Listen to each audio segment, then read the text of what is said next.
I want to ask you about another issue between the administration and the opposition. There are complaints about negative campaigning from Hong Kong, and the opposition said, we are not campaigning negatively, we're just telling the truth. I want to hear your opinions about this. In political science, it's normal for candidates to conduct negative campaigning. There's nothing wrong with it, really, no. And the reason why Ocho Derecho is shying away from it is only because it seems the Filipino people don't like to hear candidates engaging in negative campaigning. But it's part of democracy because when you campaign negatively, you highlight what is bad on the other candidate, and that is a reason why they should vote for you and not for the other. So it's part of the contrast. This is, of course, different from black propaganda. Huh? That's okay. The next point I want to make.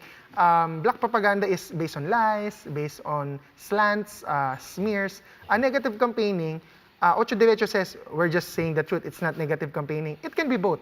When you say the truth, that can hurt, that can be negative against the other candidate.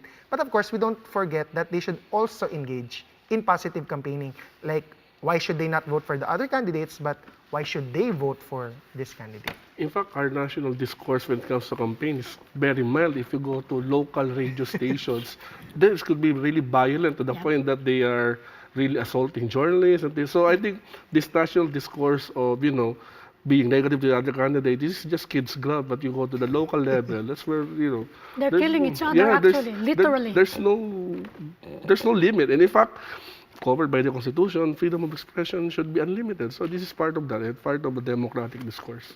And it's not new. We must remember, is it only this year? Midterm elections?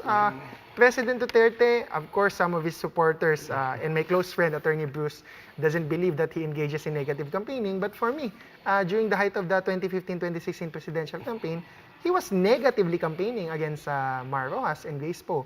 I rarely heard something against Binay.